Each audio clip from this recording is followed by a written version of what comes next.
नमस्कार, मैं अर्चना और आप देख रहे हैं हंगामा टाइम्स। महिला दिवस पे क्या खास हो रहा है राजधानी में, हम आपको पल पल की खबर दिखा रहे हैं। इस समय हम लोग राजाजीपुरम में, जहाँ पे आप स्क्रीन पे देख रहे हैं, भारी भीड़ लगी हुई है। कोमल श्री बाल महिला कल्याण समिति के द्वारा एक कार्यक्रम रखा गया राजाजीपुरम में। तो यहाँ पे बहुत सी महिलाएं हैं, उनसे पूछेंगे जो आज कार्यक्रम रखा गया है तो किस तरीके से महिला दिवस को मनाया जा रहा है और इस आज के कार्यक्रम पे वो क्या कहना चाहेंगे। आइए चलते उनसे बात करते हैं। आज के अवसर पे क्या कहना चाहेंगे, अपने परिचय से बताइए। मेरा नाम रीता नाथ है और इस संगठन को जो आज नाम दिया गया है कोमल श्री बाल महिला कल्याण संगठन, तो उसकी मैं अध्यक्ष हूँ। और इस संगठन को बनाने के लिए बहुत ही उद्देश्य हैं। इसमें 3 उद्देश्य मेन मायने रखते हैं। जो कोरोना टाइम पर हमारी जो बालिकाएं थी अनाथ हो गई हैं, जिनके माता पिता या माँ नहीं है या पिता नहीं है और उनकी आर्थिक स्थिति बहुत ही दयनीय है, उस समस्या को हल करने के लिए आज महिला दिवस के अवसर पर ये संगठन बनाने का निर्णय लिया गया है। तो किन महिलाओं का सम्मान किया गया है आज?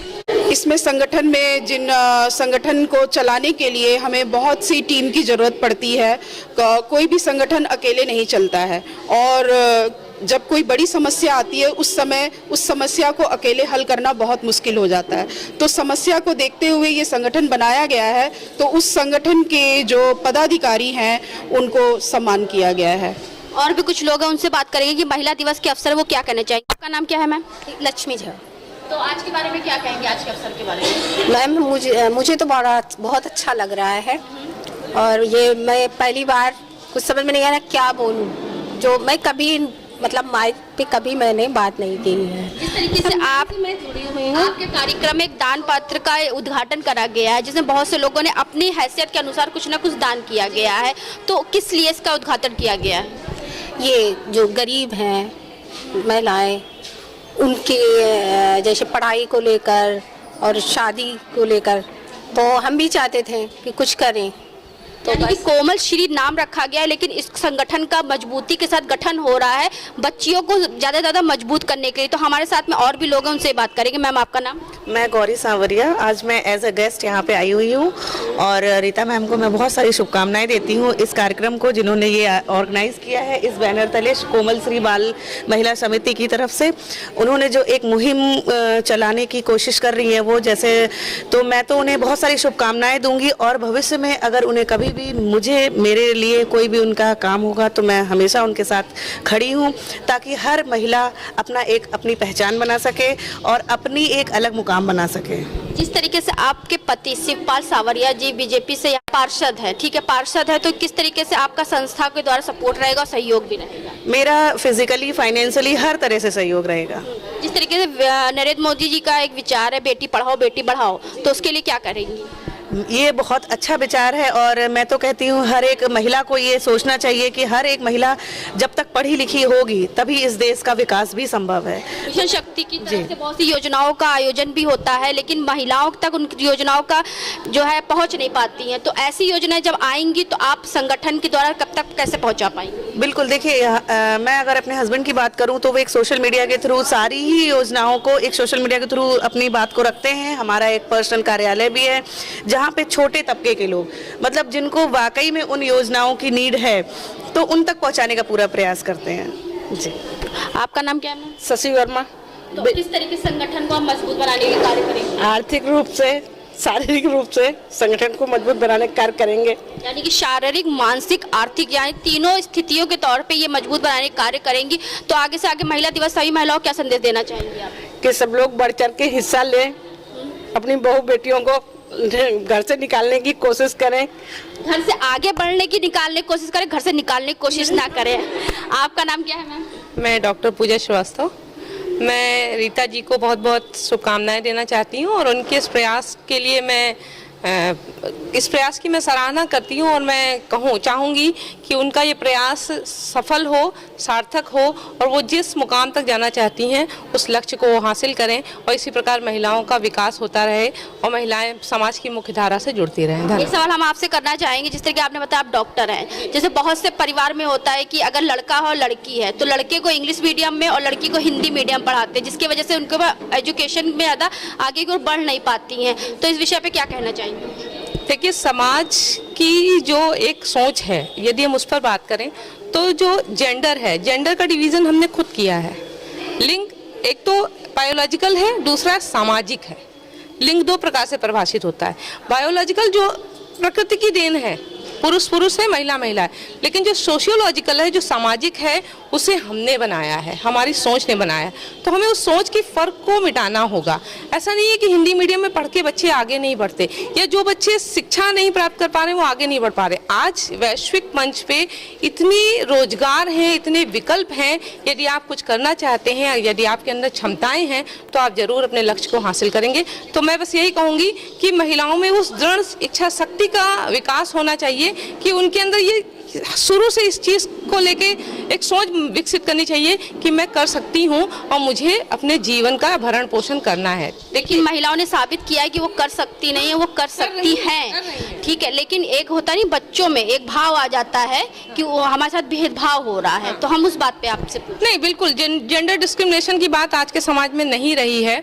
कुछ परिवारों में जो अभी भी पिछड़े हुए हैं उनमें है, तो वहाँ तक हमें पहुँचना है। जैसे मैम का प्रयास है या जो भी आपके सरकारी गैर सरकारी संगठन हैं जो ग्रामीण लेवल पे काम कर रहे हैं, वो इस प्रयास में आगे बढ़ रहे हैं कि एक जो सोच है, पहले प्रोग्राम आते थे कि जेंडर डिस्क्रिमिनेशन पे दिखाया जाता था, अब वो डिस्क्रिमिनेशन धीरे धीरे कम हो रहा है, समाज धीरे धीरे विकसित हो रहा है और हम धीरे धीरे महिलाओं की जो कह लीजिए कि अगर हम आर्थिक स्थिति को देखें तो महिलाएं आर्थिक रूप से सक्षम हो रही हैं। सबसे बड़ी प्रॉब्लम ये है कि जब तक महिला आर्थिक रूप से स्वतंत्र नहीं होगी तब तक उसके अंदर एक डिसीजन मेकिंग पावर नहीं होती, और जब तक उसके अंदर डिसीजन मेकिंग पावर नहीं होगी तब तक वो कभी भी सशक्त हो ही नहीं सकती, चाहे आप कितना ही महिला सशक्तिकरण का बिगुल बजा लें। सशक्तिकरण तभी आएगा जब आप में निर्णय लेने की क्षमता हो। हर व्यक्ति में, चाहे वो पुरुष हो या महिला हो, उसके अंदर ये उसको अपने अधिकारों का, अपने कर्तव्यों का पता होना चाहिए और वो निर्णय लेने के लिए स्वतंत्र हो कि मेरे पति ये कहेंगे तो मैं करूंगी या मेरे भाई ये कहेंगे तो मैं करूंगी। इस सोच से ऊपर आके जब आप काम करेंगे तभी आप सशक्त माने जाएंगे। आर्थिक सशक्तिकरण, धनाढ्य बहुत से परिवार हैं लेकिन आज भी उनके पीछे उनके मेल मेंबर्स जो हैं वो डिसीजंस लेते हैं। उस सोच से हमें ऊपर आना है। जिस दिन ये हो जाएगा अपने आप ही समाज का डिस्क्रिमिनेशन समाप्त हो जाएगा। हम उस ओर बढ़ रहे हैं, शैक्षिक रूप से बढ़ रहे हैं धीरे धीरे। भारत में धीरे धीरे क्या कह लूँ, बहुत परिवर्तन आया है। अगर आप पिछले 20 साल का रिकॉर्ड देखें तो महिलाओं की आर्थिक स्थिति में, सामाजिक स्थिति में, उनकी जो एक सोशल स्टेटस है उसमें बहुत कह लीजिए कि क्रांतिकारी आमूल-चूल परिवर्तन आया है। नारीवाद का जो एक कह लीजिए कि आंदोलन बजाया है, हाँ, जो आंदोलन नारीवादी चल रहा है जिसमें बहुत से नारीवादी संगठन काम कर रहे हैं, उसने कहीं ना कहीं महिलाओं की स्थिति को। सवाल हमारा आपसे ये रहेगा, संस्था को मजबूत बनाने के लिए किस तरीके से कार्य? संस्था के मजबूत बनाने के लिए मैंने सदैव मैम से कहा है कि मैं इनकी आर्थिक रूप से भी सहयोग करूंगी और मेरा पहला प्रयास रहेगा ये, क्योंकि मैं एक शिक्षक हूँ तो मैं यही चाहूँगी कि मैं जहाँ तक हो सके बच्चों की सोच को बदल सकूँ और उनके अंदर एक दृढ़ इच्छा शक्ति है, उनके अंदर जो एक कह लीजिए कि उनका जो विल पावर कमजोर होता है उसे मजबूत करने का प्रयास करें। आप क्या कहेंगी मैम? मेरा नाम तमन्ना है। मैं मैम को इस संगठन के लिए बधाई देना चाहती हूँ और महिला दिवस के लिए मैं सभी महिलाओं को शुभकामनाएं दूंगी और चाहूँगी कि वो अपनी सोच को बदले और मतलब घर परिवार सब ठीक है लेकिन एक अपने लिए भी वो काम करें, अपने लिए भी सोचें। आप क्या कहना चाहेंगे? मेरा नाम पूजा है। मैं इस संस्था के लिए मैम को बहुत बहुत धन्यवाद देती हूँ और इस सब में पहली बार मैं इनवाइट हुई हूँ तो बहुत अच्छा लगा और मैम की सोच को देख के मुझे बहुत अच्छा लगा। तो आप संस्था की संस्थापक रीता नाथ जी के पिताजी हमारे साथ जुड़ रहे हैं, तो आज महिला दिवस के अवसर पर वो क्या कहना चाहेंगे, उनसे बात करेंगे। आपका स्वागत है। हमारे जो डॉक्टर हैं रीता नाथ, उनके मैं फादर हूँ और इस अवसर पर हमको सूचना मिली। आई कम फ्रॉम बिहार से, हम immediately come to in this place in present Rajajipuram. यानी कि बिहार से आप लखनऊ आए? जी सर, बाई रोड है। तो हम ये चाह रहे हैं कि ये भी अपना जो भी संस्था में भाग लिए हैं, हम लोग भी सराहना करते हैं कि आगे बढ़े, बच्चे फले फूले खुश रहे। जो हमसे, जो हमारे परिवार से जो भी होगा, हम लोग साथ हैं। तहे दिल से स्वागत करते हैं इस बात को कि हमेशा खुश रहें और बच्चों को जो भी शिक्षा के प्रति और कुछ संस्था में उनको देने का विचार आता है तो जरूर हम लोग मदद करने की तैयार है। तो एक बात कहेंगे कि हम लोग भी ऐसी चीज में भाग लेते हैं, हमारे बच्चे भी सब खुश हैं, तो हम कहेंगे पलक उठा के देखो सितारे लोग लाए हैं, मैं वो नहीं लाया हूँ जो सारे लोग लाए। तो आज एक उद्घाटन हुआ है बालिकाओं के लिए कि उनकी शिक्षा के लिए और उनके शादी के लिए कुछ यहाँ पे डोनेशन हुआ है कि किस तरीके से लड़कियों को, महिलाओं को संस्था के द्वारा मजबूत बनाया जाएगा। तो हमारे साथ में कुछ ऐसे बच्चे हैं जिनको आज यहाँ पे प्राइज ही मिला और सर्टिफिकेट ही मिला है, तो उनसे हम पूछेंगे कि संगठन से कितने सालों से जुड़ी हुई है। आपका नाम क्या है? मेरा नाम नीति सिंह है। तो कितने सालों से संगठन से जुड़ी? मुझे अभी 1 साल हो गया है यहाँ पे जुड़े। जी। तो आपको सर्टिफिकेट भी मिला है, ट्रॉफी भी मिला है, साथ में आपकी माता जी का भी सम्मान हुआ है। बहुत ही कम जगह होता है जहाँ पे बेटियों के साथ साथ में माता का सम्मान होता है, तो इस विषय पे क्या कहेंगे? मुझे बहुत अच्छा लग रहा है कि मेरी मम्मी को स्टेज पे मैंने बुला के उन्हें सम्मानित किया, मुझे बहुत अच्छा लगा है और मम्मी भी हमारी बहुत खुश हुई कि मैम ने उन्हें इतना सम्मान किया है। तो किस तरीके से संस्था से जुड़ करके आप कार्य भी करेंगी, अपनी पढ़ाई भी देखेंगे और प्लस आगे देश के लिए, भविष्य के लिए कुछ कार्य करेंगे? टाइम के अकॉर्डिंग होता चला जाएगा, जैसे जैसे मैम हमें गाइड करती जाएंगे, हम उससे काम करते जाएंगे आगे। आपका नाम क्या है? जी, नम्रता गुप्ता। तो आज महिला दिवस है, महिला अंतर्राष्ट्रीय महिला दिवस मनाया जा रहा है। तो अंतर्राष्ट्रीय महिला दिवस है क्योंकि महिला अपनी शक्ति नहीं पहचानती, महिला कुछ भी कर सकती है। इस विषय पे क्या कहेंगे? जी, आजकल के समाज में आज भी लोगों को, नारियों को थोड़ा दबके ही रहना पड़ता है, बट मैं चाहूँगी कि इस संगठन के थ्रू हम ऐसे नारियों की मदद करते हैं ताकि वो अपने पैरों पर खड़ी हो सके और अपने दम पर कुछ कर सके। जैसे कि आजकल के घर में आज भी लड़कियों को जॉब के लिए और बाहर निकलने के लिए मना किया गया है, बट हमारे संगठन के थ्रू, मैम के संगठन के थ्रू हम लड़कियों में मोटिवेशन भरते हैं, उनको आत्मनिर्भर बनाते हैं ताकि वो अपने पैरों पर खड़ी हो सके, अपने घर के भार उठा सके, घर पे योगदान कर सके। तो और भी कुछ लोग हैं, उनसे हम बात करेंगे। आपका नाम क्या है? श्रुति। तो श्रुति जी, ये बताइए, आज आपका भी सम्मान हुआ, आपकी माता जी का भी सम्मान हुआ, तो आज के अवसर पे जो महिला दिवस है तो उसके लिए क्या कहेंगी जिससे महिलाओं को प्रेरणा मिले? मैं यही चाहूँगी, जो महिलाएं अब सोचती हैं कि नहीं कर सकते वो चीज़, हम लोग एक दूसरे से जुड़ के हम लोग अपनी महिला शक्ति को बताए कि क्या है महिला शक्ति। जी, क्यों एकता में बहुत है दम और महिला किसी से है नहीं है कम।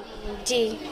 तो हमारे साथ भी रीता नाथ जी भी, जो बच्चियों को शिक्षा देती है और प्रशिक्षण के लिए आगे से आगे बढ़ाती हैं, तो उनसे भी 2 शब्द पूछेंगे कि आज के महिला दिवस के अवसर पे वो सभी महिलाओं को क्या संदेश देना चाहेंगी। तो आज महिला दिवस में सभी महिलाओं को क्या संदेश देना चाहेंगी? मैं यही संदेश देना चाहूँगी कि वो अपने आप को घर में भी रखें और घर से बाहर भी अपना रोल रखें। हर क्षेत्र की जानकारी होना बहुत ज़रूरी है। जब वो जानकारी उनको हासिल होगी तो वो किसी भी चीज़ में रोक टोक लगाने के लिए 10 बार सोचेंगी। जैसे कि कई बार माँ कहती हैं कि नहीं बेटा ये नहीं सीखना है या नहीं बेटा ये नहीं करना है, तो जब वो उस क्षेत्र को जानेंगी कि उस क्षेत्र की क्या वैल्यू है तो वो उस क्षेत्र में जाने के लिए नहीं रोकेंगी। जैसे कि हमारी जो संस्था है, हमारा जो पार्लर का प्रथम की तरफ से जो संस्था बनी हुई है पार्लर के कोर्स के लिए, तो उसमें बहुत सी ऐसी गरीब बच्चियां हैं जो सोचती थी कि हम कुछ कर ही नहीं सकते हैं, हम अनपढ़ हैं और हम देखने में अच्छे नहीं हैं, हम कैसे बाहर निकले, तो उनका मनोबल इतना टूटा हुआ था कि वो बिल्कुल भी अपने कमरे से बाहर नहीं निकलती थी। तो हम लोगों का मेन यही था कि हर बालिका घर से बाहर निकले, घर को संभालते हुए और एक आत्मनिर्भर जीवन को व्यतीत करे। तो उन बच्चियों को हम लोगों ने मोटिवेट किया और वो बच्चियां आई भी और उन्होंने बहुत ही अच्छे से पार्लर के कोर्स को किया और उनको हमने जॉब भी दिलाई और उनके सेल्फ रोजगार का भी हमने उद्घाटन किया। तो आज हम लोग आए थे राजाजीपुरम में, जहाँ पे आपने देखा कोमल श्री बाल महिला कल्याण संस्था द्वारा एक कार्यक्रम रखा गया था। बहुत सी महिलाओं का सम्मान भी हुआ और कुछ लड़कियों के लिए सर्टिफिकेट और उनको प्राइज भी दिए गए, क्योंकि महिलाओं को जब तक हम नहीं बढ़ाएंगे आगे तब तक देश नहीं बढ़ेगा आगे। तो इसी के साथ मैं अर्चना आपसे इजाज़त लेना चाहूँगी। बने रहिएगा हंगामा टाइम न्यूज़ चैनल के साथ में। धन्यवाद।